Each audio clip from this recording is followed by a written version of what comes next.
Mustang families, Skills USA families. We're so grateful to have you here tonight.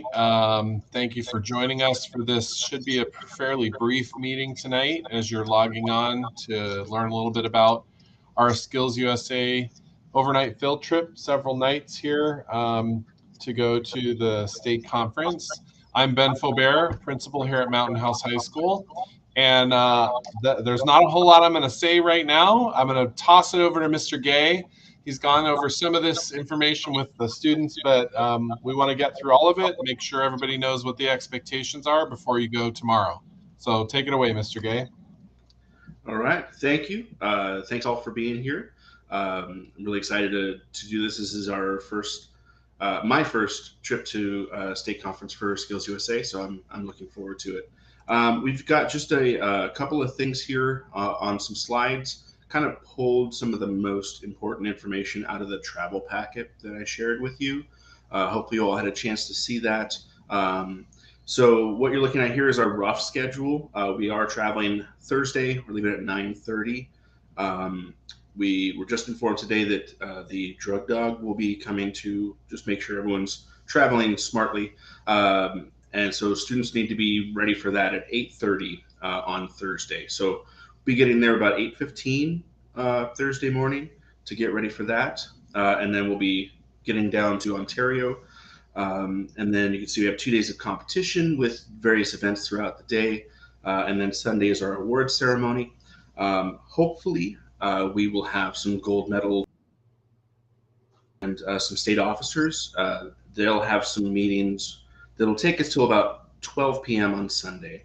And then we'll be leaving after that. If unfortunately we don't have anyone that qualifies for nationals or gets elected to state office, then we will be leaving a little bit earlier. But we'll let you know that if that does happen. So the QR code on your screen is the guidebook app that will take you to our Skills USA event calendar.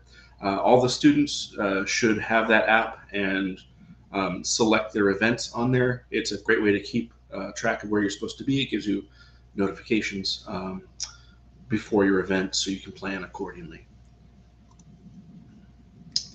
Right. Here, again, this information is in the travel packet, but I wanted to give it a nice pulled out view for you. That's where we're going to be. Our hotel is a few minutes away from the convention center.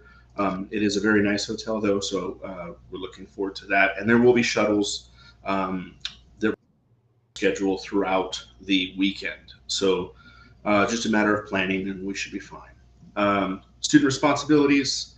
It's up to the student to keep track of where they're supposed to be and check in with their officers at the appropriate times. We have scheduled check-in times, I think at noon and then at 4:30, like got to check in. And then anytime you're changing location, just a quick check-in with your assigned officer, which we went over yesterday in our student meeting. So if I could add to this, Mr. Gay, one of the most important things about the student responsibilities is you will be assigned a hotel room, and nobody but the people assigned in that room should ever be in that room, ever. yes. There are severe consequences when we find students in rooms where they are not supposed to be. So please, please, please make sure you understand that you are only in your own hotel room and you are there when you are supposed to be there. Yes, thank you. And we will have chaperones. One of the chaperones will be at the hotel pretty much the whole time, checking rooms to make sure that's all going accordingly. Students may not be in the room with their teammates, so if they need to practice or go over something beforehand, they'll need to do that in common areas. And we've talked about that. And we'll talk about it again when we get down there. So that is an expectation for us for sure. I think everything else is pretty much straightforward. These discipline, this is pulled directly from the packet. Pretty much follow school rules. Anything you can't do at school, you can't do on the trip. So that's pretty straightforward there. Medications. If we could get a little bit of clarification on this, they're not allowed to carry anything, right? We have to have a chaperone manage That's the correct. medication. So Okay. any medications that your student might need must be turned into an adult with one form per medication and turned into the chaperones. There will be an assigned chaperone who will be the medication person, and every time a student needs that, they will log that medication. The only medications allowed to be on a student are the medications that they've already filled a form out to have on themselves, which is insulin if they're diabetic, an inhaler if they have asthma, or an EpiPen. Those are the only medications students are allowed to have on them. Any other over-the-counter or prescription medication must be turned into the chaperones and dispensed by the chaperones. Awesome. And we'll figure out the scheduling and everything so that way we know the chaperones and the medication are near the student when they need it. So, perfect. Cool. Okay, now's the time for you. If you have any questions, we're going to go ahead and, you already have a lot of information in that packet that should have gone to you, but we want to make sure that we answer any and all questions tonight that you have before any students that have questions or any parents that might have questions for what's going to go on this trip and any information that you might not be clear with. This is the link that you can submit your question to right now. So we'll wait for a few moments to see if any questions roll in for us. Otherwise, if we don't get questions tonight, we'll keep looking at these questions this evening and tomorrow morning and reach out to you or reach out to the group if there are any additional questions that need to be answered. Otherwise, please go ahead and ask your questions now. We'll wait just a minute. Okay. The first question is, where do we get the medication form from? So it's in the packet. You can print that out or make a copy of the form and fill that out. We do need a hard copy of the form to come in with each medication. So if you're sending Tylenol and ibuprofen, then 2 separate medications need to be turned in with 2 separate forms so that we can individually log those for the student. Mm-hmm. And so the packet, and I also pulled out the form separately. I sent that through Parent Square. If you did not receive that information through Parent Square, please send me an email, and I'll make sure you get added to the list, and then I'll send you the stuff directly as well. The next question's for you. Is the only time that we need to wear our official blazers during our event? Right. Okay. So, and then there's also a question in chat here about the SkillsUSA T-shirt. Mm-hmm. Each event has a specific dress code. So when you're doing the event or any of the group events like the opening ceremony, award ceremony, we do need to be in the SkillsUSA attire, whatever is appropriate for your event. I did go to the SkillsUSA state event last year, and one of the things that we ran into is if you get an award or you're going to be on the stage at all for any purpose, you have to have the entire uniform on. They will not let you on the stage. Last year we had kids trading shoes with one another because they didn't have the right shoes to go on stage and get their awards. Yeah, so and you'll have time to figure out who you can borrow things from, because we'll probably run into it again. That's going to happen, and that's okay. Yeah.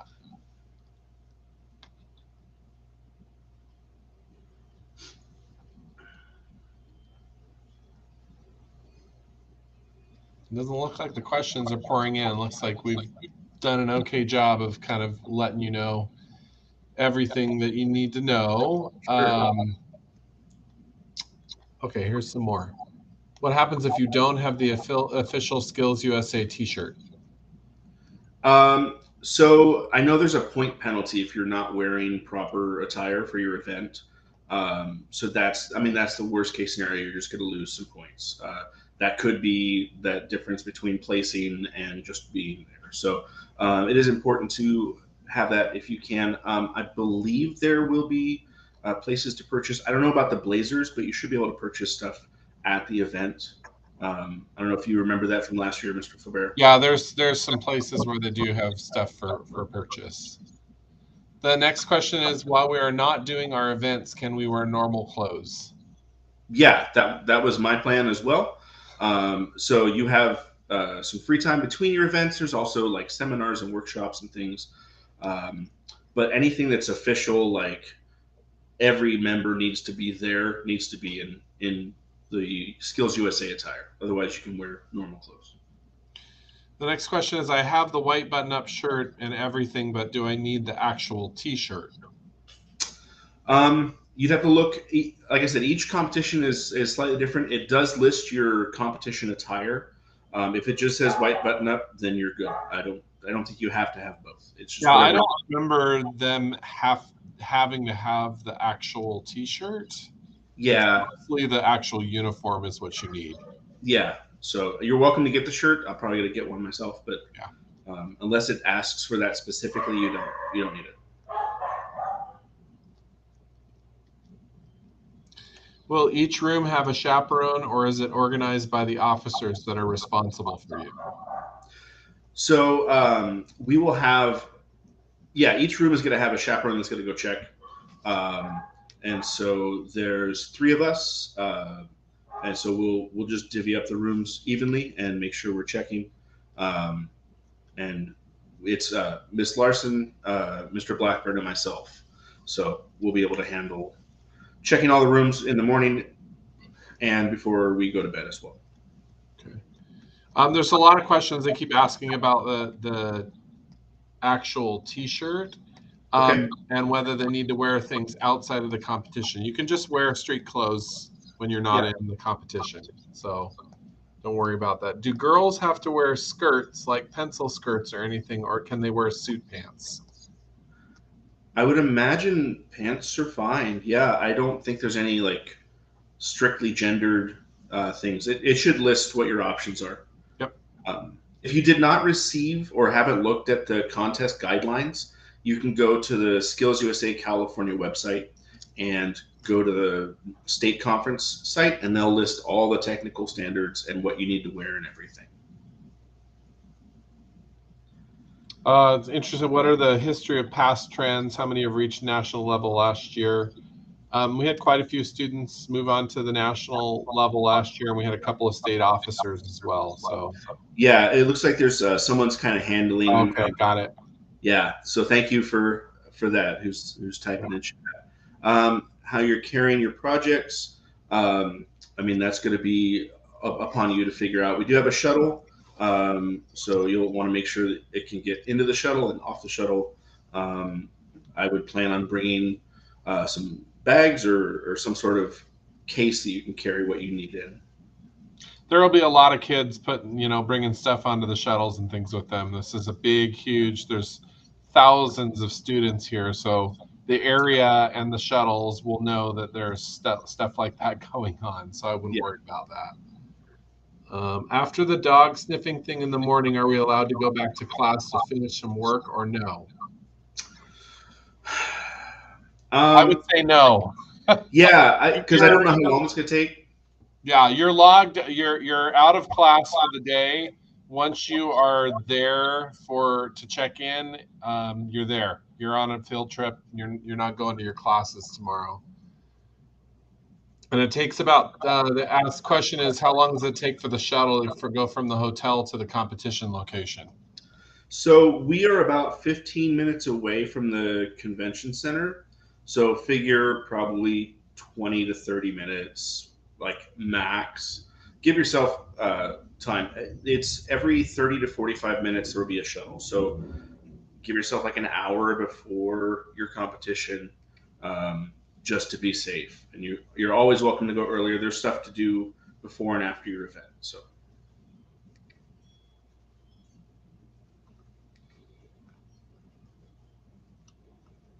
Will chaperones be checking randomly to see if students are in their assigned rooms after dinner? We'll be going around. Yeah, it won't be necessarily scheduled because we don't want people to just kind of wait for a time. But yeah, we'll be checking. We want to make sure that everyone's doing what they're supposed to, so that we can return to the event, return to the hotel, and represent ourselves well. So yeah, we will be checking. And they will be checking right before bedtime to make sure everybody's in. Correct. And somebody answered this already, but no, the bus will not be stopping for lunch. You'll probably stop for a restroom break at a rest stop, but there won't be time to stop to get lunch. You have to bring lunch with you. Yeah, and that's the same for on the way back. Our plan is to not stop, so you'll have time after closing ceremonies and before we get on the bus to prepare some food, purchase something, stuff like that. There's a question: Will there be any meals provided at the hotel? There is a breakfast. They said it's a continental and buffet breakfast every morning. Um, it's I think starts at 6:30 on Thursday, Friday, and then 7 on Saturday, Sunday.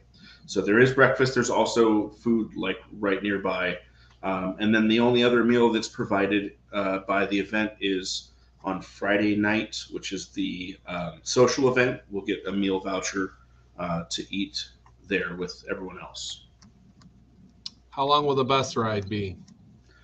About 6 hours. The estimated time is between 5.5 to 7.5. So generally seems like 6 to 6.5 is what we're gonna look at. Are we allowed to leave the hotel once we let our officers know? Yeah, you're able to leave the hotel when it's not like after curfew, right? But you have to go with your buddy, and you have to let somebody know where you're going. Yes, please. That's the other big rule. Do not go anywhere alone. These areas where the conference center is not horrible, but typically it's like an industrial-ish type of area. It's not like an area to just wander around. And so don't go anywhere alone. And you are not at all allowed to ever get on any kind of ride sharing service, Uber, Lyft. I'm sure Mr. Gay's talked to you about that. It is not allowed. Those people in those ride sharing are not fingerprinted individuals. We don't know who they are. You are not allowed to use ride sharing at all. Okay, that's about all the time that we have. Thank you so much for being with us tonight. The last piece is we need every student who's going on the trip to fill out this form before you can get on the bus tomorrow. So if there's people who are not here tonight, and it doesn't look like we have everyone here, I'm only showing 22 people watching. So you might want to let, especially your officers of the club need to let people know that they have to watch this. It will be archived on YouTube live on our YouTube channel. They need to watch this video, and this form must be filled out before you get on the bus tomorrow. If it's not filled out and you don't check the acknowledgement that you've watched this meeting, then you won't be able to go. So make sure you get it filled out. Make sure those who are not here know that they've got to watch this meeting and fill out the acknowledgement at the end. And I wish I was going again this year, but I'm going to the DECA one this year. It's a little bit more exciting. We're going to Orlando, but I wish you all luck as you go to your state conference this year. I can't wait to hear who's going to move on and whether we've got some state officers going into the next year. You all are a great group of students, and you're in great hands with Mr. Gay. Anything else, Mr. Gay? No, that's it. Thank you so much. Appreciate the questions. Please do your part to spread the word to those that weren't here so that we can make sure everyone is doing everything they're supposed to. All right. Good night, everyone.